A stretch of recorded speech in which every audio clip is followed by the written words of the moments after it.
So there you go. Let's get started. Paulette Cooper Noble and Paul have been with our group since the very beginning, and they spoke last Tuesday at the round table in Palm Beach before 148 people. This was the introduction they gave to Paulette. Many of you have read Paulette Cooper's Noble's pet columns in the Palm Beach Daily News. Before she came to Palm Beach, she was a freelance reporter, magazine, and travel writer, and has written 22 books, most not on pets. According to Wikipedia, her books have sold over 500,000 copies. She's won 7 writing awards, and there's a book coming out on her this spring. So let's welcome our good friend Paulette.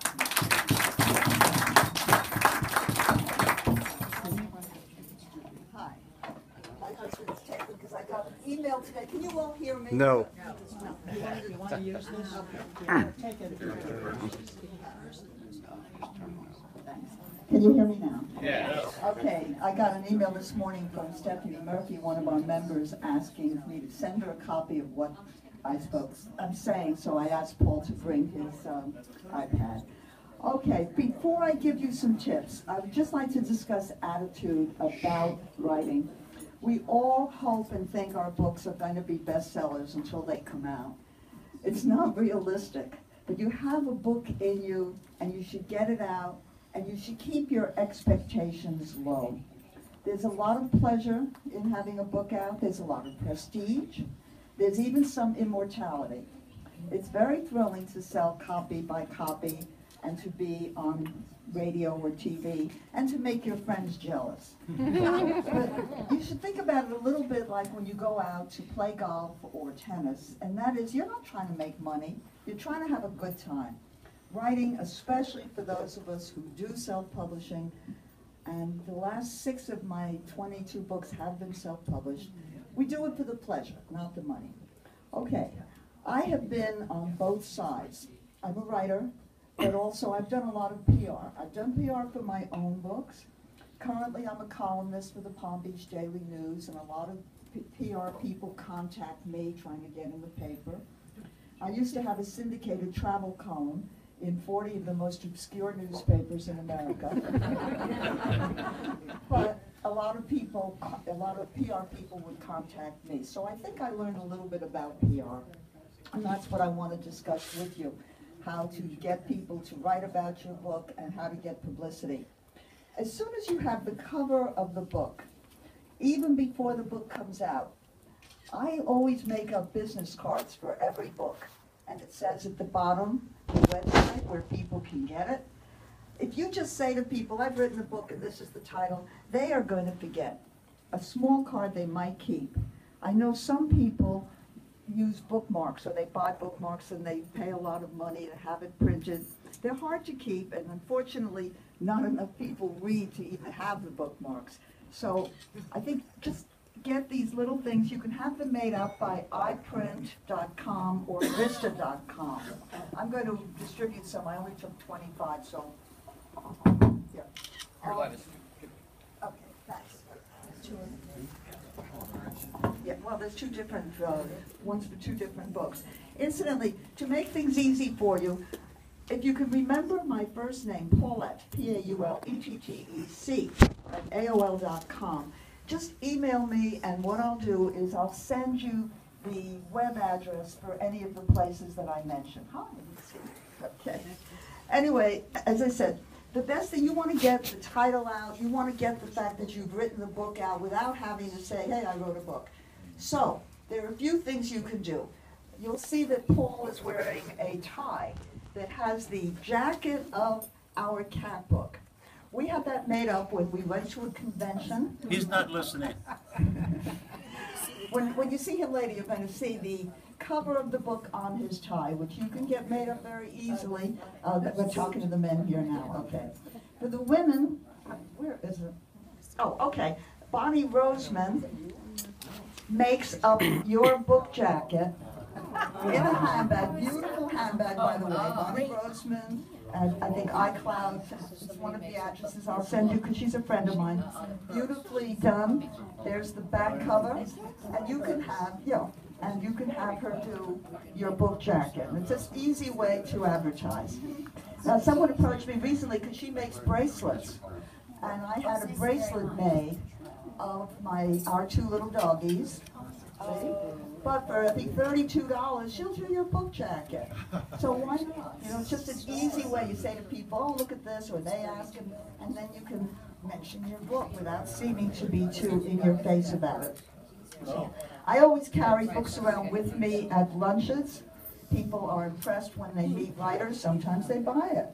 And people often ask me, say the same thing. Now, as far as Amazon reviews go, you must have Amazon reviews.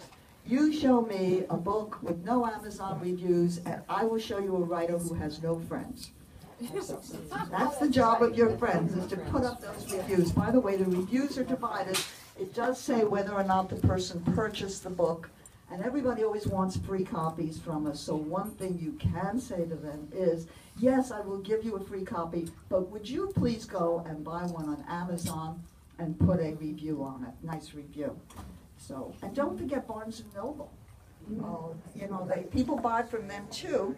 And what I did is that I took the reviews that were on Amazon, and I said, here's what some people said about this book, and just put it right up there so I didn't have to ask my friends to go and post reviews in both places. You should get a website for your book, and it should be really easy to remember, because there are people, they're going to be listening to you on radio, and they're not going to have a pen or pencil, and hopefully they're not texting while they're driving. So you want to have something that they go home and remember exactly what the title is. Now, for my latest book, The 100 Top Psychics and Astrologers in America, I took out the website 100psychics.com because I felt everybody could remember that one easily. Now, if what you want is taken, and this happens if you have a popular kind of title, add the word book afterwards. You have a book called Sex Without Sleeping. and the website is taken, and make it sexwithoutsleepingbook.com. So, also, if they make a mistake, or you already have a website and it's not an easy one, you can have another website direct to it. The woman who did my website stupidly wrote top100psychics.com, which the book is 100 Top Psychics. So rather than changing it, which can cause a lot of problems, I took another website for 100 Psychics, and it directs to that, so that if anybody does that. Facebook page, you all should get Facebook pages, and you should like your own posts. That's not being vain. When you like your own post, it's more likely that it will be circulated to other people, so you know all about that. Google Plus. Google Plus is a good place to fill out all the forms, get the title of your book, because not surprisingly, Google likes to put higher up things that are on their Google Plus page. So you're more likely that if somebody types the title or the subject, if you're in Google Plus, that it will come up. Am I talking too fast? No. Okay. Your signature on your email is the cheapest, best advertising you can do. Every time you send out a letter, you should have your website on it and the title of the book. Even if it's your first book, just say latest book, and then give the title. Okay? You should join LinkedIn groups. I have found them very, very helpful. There are LinkedIn groups for self-publishers and for book promotion. You can learn from it. I was just reading the other day, does it pay to offer free books at goodreads.com. Goodreads is a site that a lot of people use, and they post their books and reviews and so on. Publicity. Many people hate press releases. I write letters, therefore, that are like press releases. In one line on the top, I say exactly what my letter is about, so that If they're not interested, they can throw it away. When you call a place, leave the number clearly, say it twice, say it slowly. I'm going to back up when you're finished saying that. Okay, because it's just so amazing to me, especially these young PR people who just graduated in communications, and they call you and they say, hey, I've got a great story on such and such, call me. What did they say? I didn't have a pencil, I didn't hear what they said, I play it back. I don't want to play it back 3 times to hear what they say. Leave your phone number, it seems so basic. So also, when I call for publicity, I don't say I've written a book, because I have a feeling that if I say I have a book, they go beep, beep, next message, you know? Their eyes glaze over. So I try to start any pitch to any newspaper person or whatever with a provocative kind of line that might make them hang in. I'll say like, do you realize that half of all Americans believe in spirituality? Well, there's a new book out now that it's the first book that has the stories of all the psychics, yada, yada. My name is, and I say that after, it's almost as if I forgot. If interested, email or call me. Try and get their email when you talk to anybody, and after they interview you, thank them, but write up the title, because you would not believe how many people get that wrong afterwards. So if they're going to do a story on you or your book, you know, dear so-and-so, thank you so much for this lovely, for the interview. I'm pleased that you will mention my book, Bargain Shopping in Palm Beach and Broward Counties. The website, if you can say it, is such and such. Thank you for interviewing me. Thank them afterwards. I'd say that probably in any one column I write, there may be 10 different people, one of whom is polite enough to send me a note and just a very brief thank you. I enjoyed what you wrote. So, and you do remember the people who do that, okay, for later stories. Look for out-of-the-box opportunity to publicize your book. When Paul and I went to that BEA convention, we went 2 years in a row, once for the dog book, once for the cat book. We bought some dog bones, put them in a plastic whatever, and a flyer for the book inside. And we distributed it. We said to people as they passed, hey, have you got a dog? Or later, have you got a cat? And we gave them these flyers. Now, you want to try to find any opportunity to publicize your book. At the convention, I noticed the Chicago Tribune every day had little stories about the convention. So when I gave people the dog bones, I would say to them, you have a dog, obviously, but what's the name of your dog? Well, I noticed that 3 or 4 of the people at a booksellers convention, their dogs were named Dickens. So I sent a little notice to the newspaper and said, it seems that the most popular name for dogs is Dickens. At the convention, when I was promoting 277 Secrets Your Dog Wants You to Know, and I got the plug. Never miss an opportunity to get something on TV. If the timing is right, you may have to try 25 times, but if you get one hit, I sent a copy of the dog book to Andy Rooney, certainly not expecting anything, and one day he got up and he said, there are some book titles I don't like. And I couldn't have been happier, because he held the book up and he said, I don't like cutesy titles like 277 Secrets Your Dog Wants You to Know. Thank you, thank you. Give it free to celebrities. Something may happen that you don't realize. In fact, Kelsey Grammer was at this convention I was at. The dog book, Extra was interviewing him at the time. So I ended up on the dog book. He looked at it. I don't know what it is, but then they focused in on the title. Be topical when you're trying to get publicity. Figure out how your book fits into something. There is something called Google Alerts, and you can put a subject matter in. At the moment, I have psychic and astrologist, so that any story that comes out in the news on that subject, I know what that is, so I can gear some kind of a pitch to that. As an aside, when Paul and I did the dog book, there was a chapter in there called How O.J. Simpson's Dog Proves He Did It, which the dog did prove, and I the book came out during the O.J. Simpson trial. I think I was on just about every radio show because they were desperate for anything about O.J. So think of how your book could be, the subject matter could be molded to whatever is in the news that moment. Be local. Are there any cities or towns in your book? Where are you from? You want to contact the media there because that's where you're most likely to get publicity. And incidentally, there's a wonderful website called mondotimes.com.